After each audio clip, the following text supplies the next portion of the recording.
विवाह हर व्यक्ति के लिए एक महत्वपूर्ण और अहम फैसला होता है और सही समय पे शादी होना उससे भी ज़रूरी है। परंतु कुछ लोगों के साथ क्या होता है, टाइम पर विवाह नहीं होता, देरी होती रहती है। कई बार अच्छा मैच नहीं आता, या फिर कई बार जो है काम अच्छा नहीं होता उसका, या कई बार शक्ल सूरत पसंद नहीं आती, कई बार खान पान रहन सहन ये सब नहीं पसंद आता। तो विवाह में देरी पे देरी होती चली जाती है और वो देरी कई बार जो है विवाह में डिनाइल का कारण भी बन जाती है, यानी विवाह के ना होने का। नमस्कार, मैं एस्ट्रोलॉजर न्यूमरोलॉजिस्ट वास्तु कंसल्टेंट सरिता गुप्ता आप सबका बहुत बहुत स्वागत करती हूँ। आज मैं बात करूँगी विवाह में देरी के कारण और निवारण, यानी विवाह में अगर देरी हो रही है तो उसको किस तरीके से ठीक करें, कौन से ग्रह इसके लिए जिम्मेवार हैं, किस वजह से हो रही है और क्या उपाय करने से जो है विवाह में देरी। छोटे छोटे जनरल से उपाय बता रही हूँ जो आप सब लोग कर सकते हो। कुंडली के हिसाब से अलग अलग ग्रह के हिसाब से अलग अलग जो है हम देख सकते हैं, जैसे कि जन्म कुंडली का सप्तम हाउस, फिफ्थ हाउस, 12वां घर यानी 12th हाउस, ये जो है ये इम्पॉर्टेंट घर होते हैं। कुछ ग्रह जैसे शुक्र और गुरु इम्पॉर्टेंट होते हैं।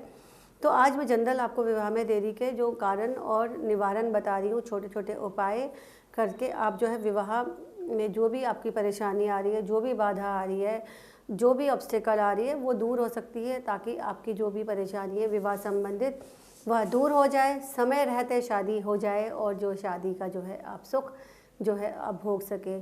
क्योंकि यह एक ऐसा इम्पॉर्टेंट फैसला भी है कि इसमें अगर कहीं भी देरी हो गई तो यानी परिवार और समाज में कहीं ना कहीं परेशानी यानी अनुसार जो है दिक्कत हो जाती है। यानी कि परिवार और समाज के अनुसार मैरिजेबल एज, यानी हर जगह के लिए अलग अलग मैरिजेबल एज होती है, तो शादी ना हो पाना। भारतीय समाज के अनुसार बात करें तो लड़की 21 की और लड़का 25 का होते ही हर पेरेंट्स की जो है चिंता बढ़ जाती है, चाह होती है कि उनकी बेटिया की अच्छी शादी हो जाए। शादी के बाद मिलने वाली खुशियाँ, समृद्धि जो है वो उसको मिलने वाली हो। आप समय रहते एस्ट्रोलॉजिकल जो आप एनालिसिस करा सकते हैं, चार्ट चेक करा सकते हैं, शादी की लाइफ कैसी रहेगी, किस समय शादी होगी। क्योंकि शादी एक इम्पॉर्टेंट फैसला है, वह सिर्फ लड़का लड़की का मिलन नहीं है, दो परिवारों का भी मिलन होता है। अविवाहित संतान जो है माता पिता के लिए अधिक चिंता का विषय हो जाती है और प्रायकर कष्टकारी होती है। क्यों? और कई बार तो ऐसा भी देखा गया, धन, रंग, रूप या किसी ओहदे की भी जो है भूमिका गौण हो जाती है और शादी नहीं हो पाती। 21 और 25 जो उम्र है वहाँ तक आते आते जो है हम सफ़र की तलाश जो शुरू हो जाती है पेरेंट्स के द्वारा या बच्चों के खुद के द्वारा। कभी लव ब्रेक हो जाता है, कभी जो है रिलेशनशिप अच्छी नहीं होती है या फिर कोई रिश्ता अच्छा नहीं मिलता। कभी कभी कहीं ना कहीं से कुछ ना कुछ इस तरीके से कुछ ना कुछ प्रॉब्लम आती चली जाती है। तो उसका कारण हमारी कुंडली में छुपे हुए ग्रह हैं, उनकी शुभ या अशुभ स्थिति है निर्धारित करती है कि विवाह में कितना विलम्ब होगा, क्या कब तक शादी होगी और किस तरीके से उसको ठीक कर सकते हैं। अब हमारी कुंडली में एक से अधिक विवाह के योग भी हो सकते हैं, यानी जैसे पहले बचपन में भी शादी होती थी यानी और बड़ी उम्र में भी शादी होती थी, उसी तरह से योग तो आते जाते रहते हैं।